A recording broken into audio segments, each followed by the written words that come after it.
Hey, welcome to the show, everybody. Welcome to episode 946 of the podcast. Welcome to BD4, where there's no better way to get your Yankees and Knicks analysis. Yanks every series, Knicks every game, MMA on occasion. We are talking Yankees as it continues to be the prime of the offseason. We're just a couple of days past winter meetings, which was last week.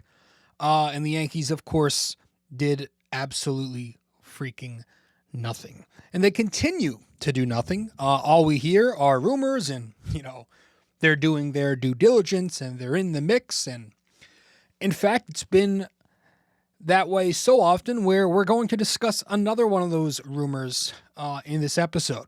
So stick around because on this show, we are talking about a former Yankee, an old friend, Michael King, who the Yankees are apparently looking at. This is a 30-year-old right-handed pitcher.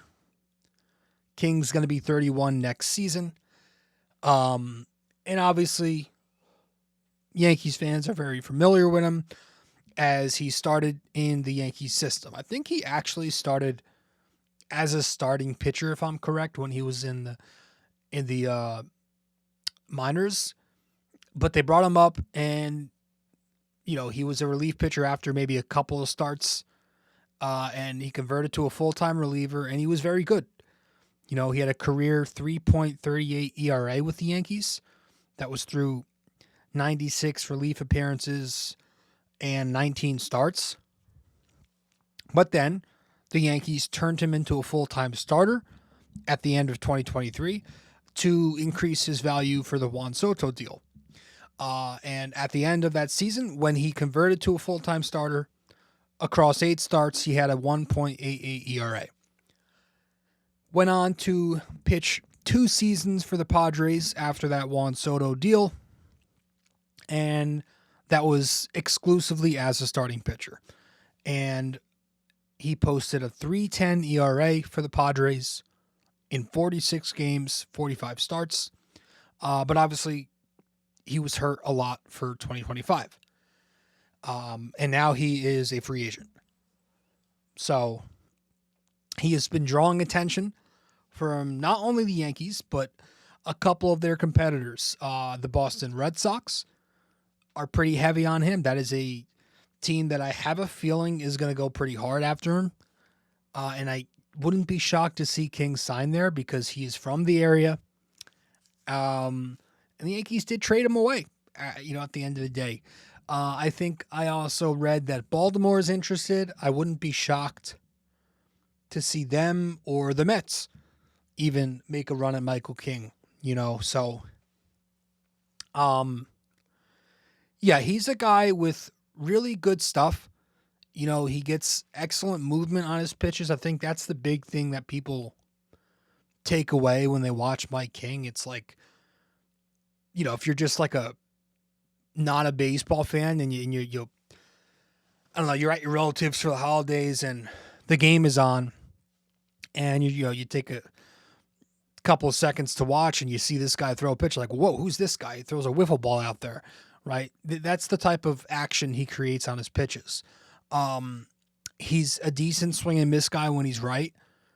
If you look into the layers a bit, the whiff rates have started to sit in the upper echelon the last few seasons. He's a high strikeout guy. He's got a career 27% K rate, which is 4% better than league average. Pretty average walk rate. Doesn't allow a ton of hits. But this past season for San Diego, again, in a small sample, I think it was 76 innings, 15 games appeared in. The peripherals took a big dip. If you dive into those numbers, the chase rate, that was lower than usual, which was never great to begin with. But the whiff rate even dipped, to about league average. The K rate dipped below 25%. It's at 66th percentile this past season. And what was really atrocious and what really took a significant dip was the amount of times he would find barrel. Michael King is usually a guy that sits anywhere from 6 to 8% in terms of barrel rate. That's among the better in baseball. That jumped to 11% this past year, which sat in the 7th percentile. Again, small sample. When he came back from the injury, there were some issues there. But the positive sign is that when he did come back from the injury this past year, he didn't lose velocity. You know, his struggles in the 2025 season, a lot of that was command related as opposed to stuff. The velocity was still what it was pre-injury, and importantly, the break on his pitches was still there. Okay, and I think what I'm going to be watching for if the Yankees do decide to bring Michael King back is how they plan to address his pitch mix.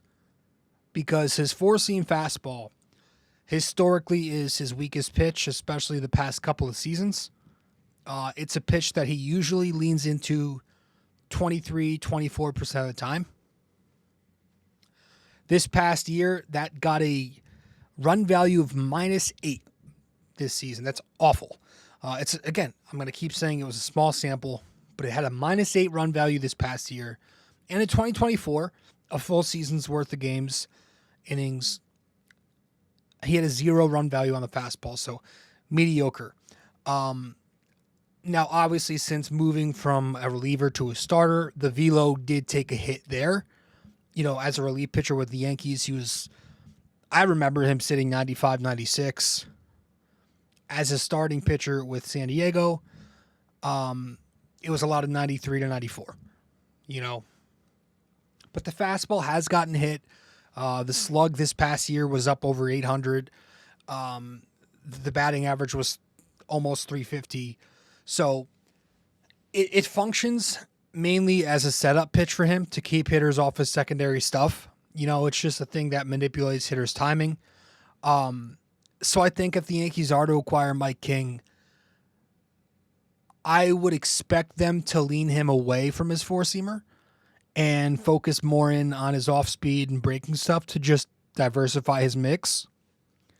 You know, because you look at the way the Yankees handle their staff under Matt Blake and Sam Brend, they usually like to up the usage on sinkers, changeups, maybe sweepers to maximize pitch mix, right? They like to use the entire arsenal, and they have their guys throw very little fastballs, which was a problem for the Yankees this past year with the walks.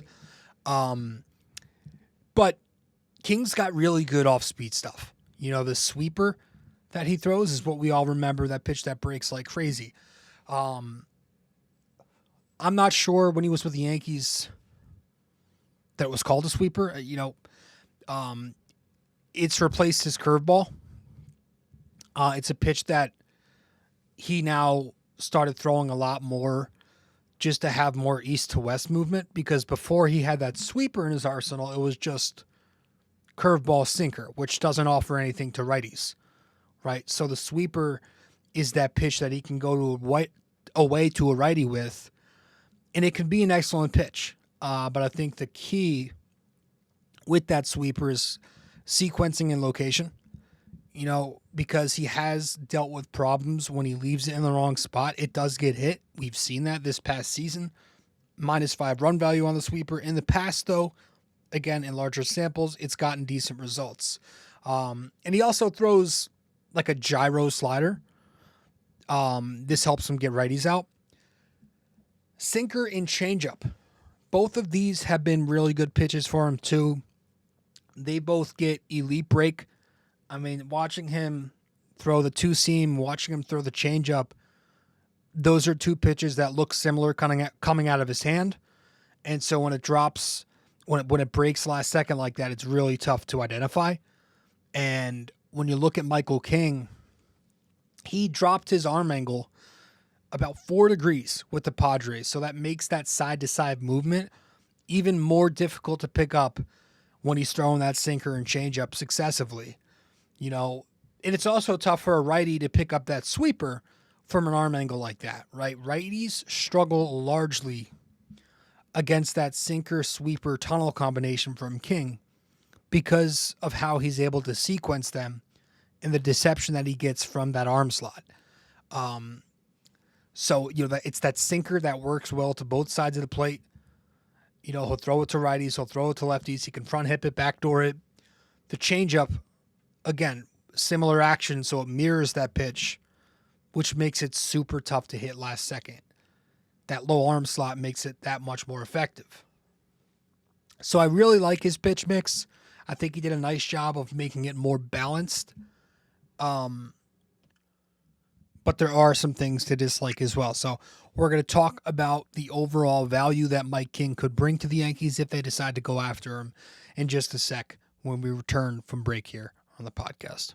Stay with us. Quick break here, guys. Stay connected with BD4 on social media.